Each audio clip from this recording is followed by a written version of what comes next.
diba, ang tanong ko, bakit ka ba nagagalit? Ano ba ginawa ko sa'yo? Diba? Sana wag naman. Kasi wala naman kami sa akin. Yung akin lang. Ginagawa, pinagsasabong kayo. Alam mo, sa totoo lang, wala naman kami talaga problema ng Hiwaga. Ang inaano ko lang minsan talaga, may mga vlogger talaga na nagkagumagawa ng kwento. Ay, nakita niyo yung dalawa. Diwata at saka Hiwaga. Hiwaga!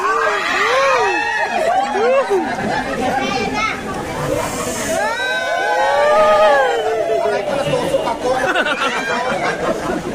Grabe guys. Ayan o, nakita sila dito. Pumunta dito si Hiwaga, no?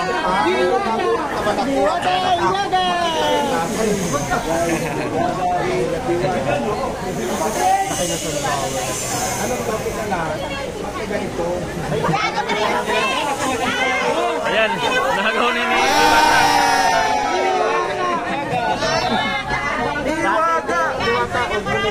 Ayan na, oh. Hindi pa ako tapos. Ay, wag yan!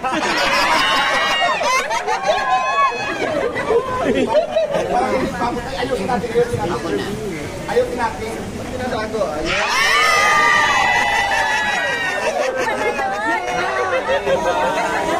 Kinilabas. Iwata na ginagawa. Hiwaga na si Diwata. Ako naman ha. Ako naman.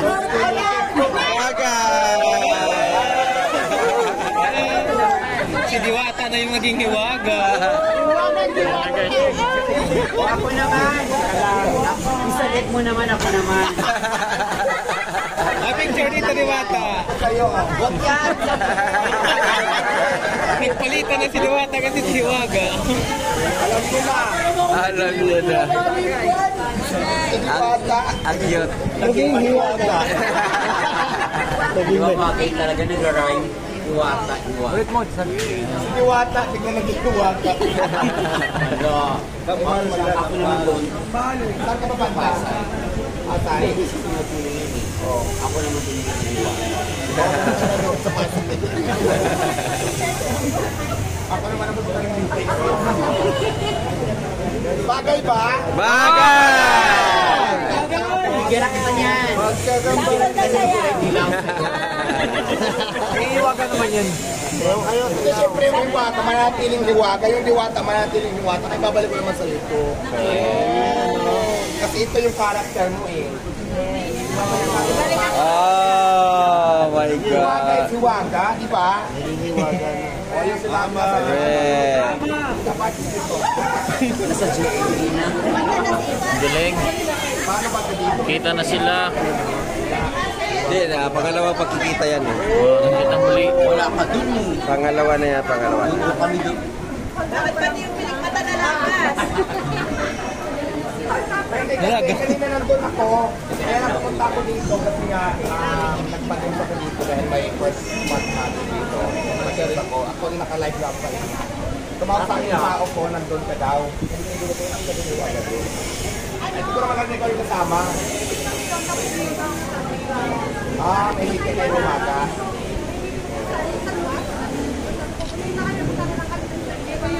Taray, thank you for using Hiwata pa. Para sa ano, hiwagang na puso. Actually, hindi ko naman question namin si Hiwaga kasi una tayo naglisahan. Gaga. Wala ka talaga na nakatakas ka. Hindi sa ring lang.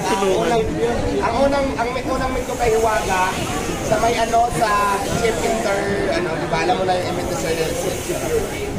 So, isa siya sa mga invited doon. Nag-meet kami doon. Pangalawa na to.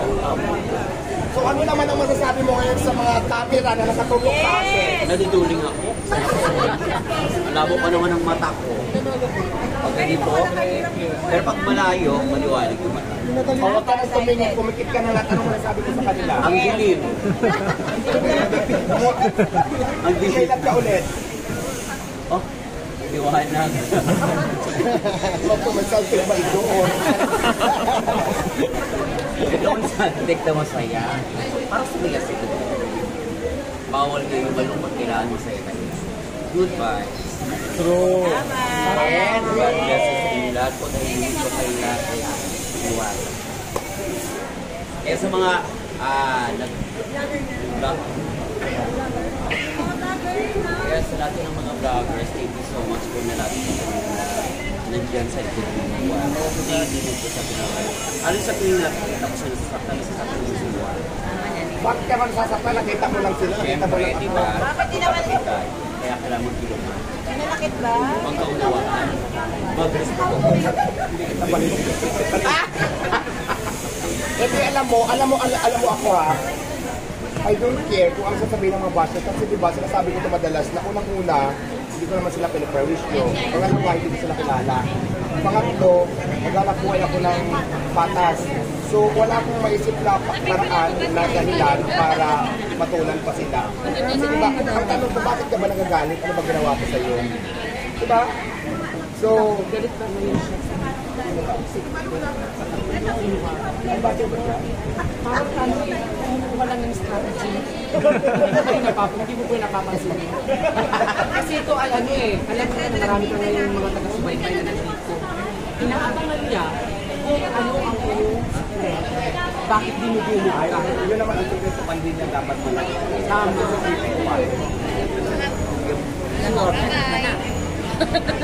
Ikaw ba may plano na doon sa pwesto? Oh, welcome! Actually, pumunta na ako doon. Kaya lang, dumaan lang ako. Naiiwan lang yung bakas ng gulong. Dumaan lang ako actually nung doon sa politics na karaan. Pero hindi ako pumunta talaga sa kanya. Nadaanan ko lang. Ayaw yung pan. At saka di ba wala namang problema kung diba, kung maraming nagpaparis, maraming ginagawa. Alam mo ako, hindi no. Alam mo ako, nagpapasalamat ako talaga dahil maraming taong na-inspire. Maraming tao nagkaroon ng negosyo na ginaya ako. So, ibig sabihin, marami kaming natulungan, hindi na ako. So, marami nagkaroon ng trabaho. Siyempre, halimbawa, si Waga, may parisan. Marami siyang tao, tauhan. So, marami kayong natulungan. Tapos kung tutuusin, bakit ba si Waga nag-Paris na-inspire kay Diwata? O di ba dahil Correct. Maraming na-inspire, maraming. At saka hindi lang si Waga, marami pa rin mga tao na nag-Paris, hindi lang dito sa Manila, sa mga tubro na nakita ko. So ang sarap sa pakiramdam dahil ang dami nating na-inspire, nagkaroon ng matrabaho, nagkaroon ng idea, na marami ding natutulungan na kagaya ng ginagawa natin ngayon. So, no bashing, wala po ako sa mananong kay Waga at sa lahat ng gumagaya sa akin. Bagpos, nagpapasalamat pa ako, marami tayong natutulungan. So, di ba?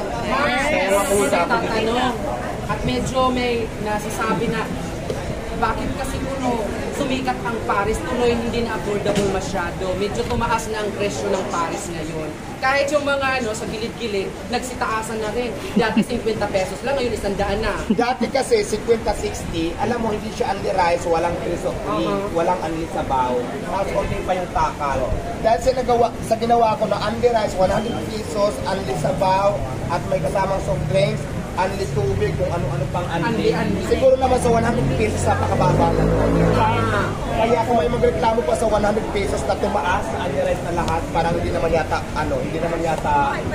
makatao na yung nagreklamo ka pa.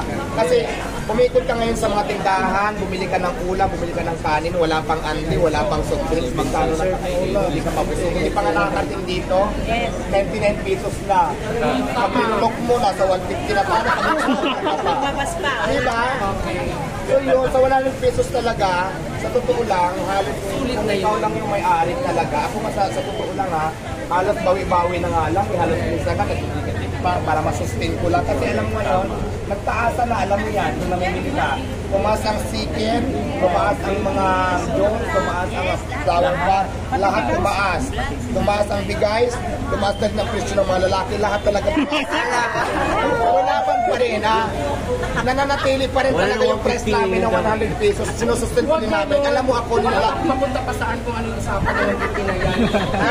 Kaya siguro, doon sa mga nagsasabi na tumaas yung Paris, hindi ko, bumaba talaga yung Paris. At saka naging overload sa natin kung isang subo lang, 50-60 na yun. Ngayon, 1 usawa ka na sa subo. Tama ba? 1 usawa ka ba sa subo talaga? Subo lang overload sa mga Totoo, magsabi ka ng totoo. Magsabi ka ng totoo, ang listo ba talaga? ang rice at sa sabaw pa. Pag nabitin ka pa sa sabaw, di ba, may soft drinks, tapos may water pa, yung iba dyan, may free juice pa, o lahat na ng free nandiyan na. Kaya 100 pesos is worth it. Ngayon, sa totoo lang, sa mga may-ari ng parisan ng kami na kagaya ko, hindi po kumikita ng malaki sa totoo lang, minsan bawi-bawi lang. Alam nila yan, kasi sobrang taas na naman carne ngayon, pero yung price namin, nanatiling 100 pesos para masustain lang namin, pinagpakita na namin kanina maraming matutulungan yung 100 pesos. Yun lang. Ano yung masabi mo naman, kung na lang ako. O sige, siwaga naman. Sa akin lang, alam mo ba, napanood ko na yung TV. Yes. Napangit talaga. Kaya sa mga tao naman sana, alam mo may nagagalit. Sana wag naman, kasi wala naman kami sa akin. Hindi naman kami sa away. Yung akin lang. Ginagawa, pinagsasabong kayo. Natuwa lang ako sa kanya dahil sa ginawa niya. Nagkakasagawa sa ginawa. Pero may chismis. Ikaw daw ay, ano lang, takuhan ka lang daw ng... Pero ngayon, may-ari ka na. Co-owner. But not the owner, ano. Okay. Maliwanag yun, ha?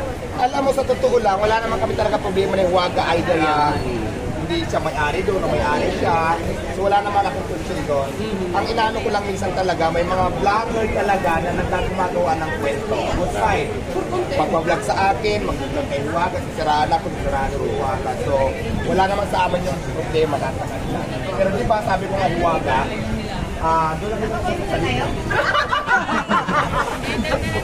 Diba sabi ko nga, as long as na wala tayong ginagawang masama, as long as nakakatulong tayo, as long as na lumalaban tayo ng pata sa pamaraan, wala tayong piniperwisyo, I don't care kung anong sabihin nila. Kasi hindi yan importante. Hindi tayo aangat doon sa mga ganyang klaseng comment.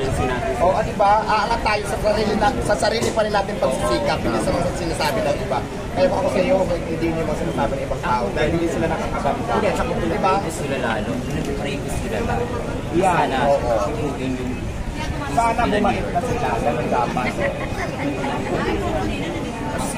pag sila namumusli sa atin, Ano mo kasi, isa lang talaga may karapatan humusga sa atin. Ang ating Panginoon lang, ang Diyos Ama na lumikha lang sa langit at lupa. Amen?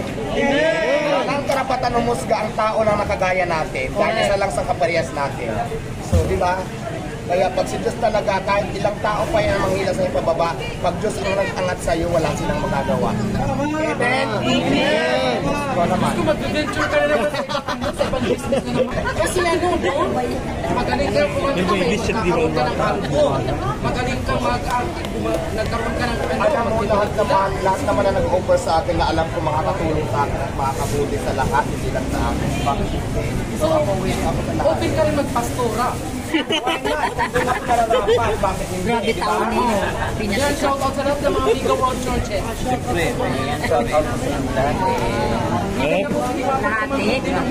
Inspirational talk. Anyway, maraming salamat at welcome to Diwata Party.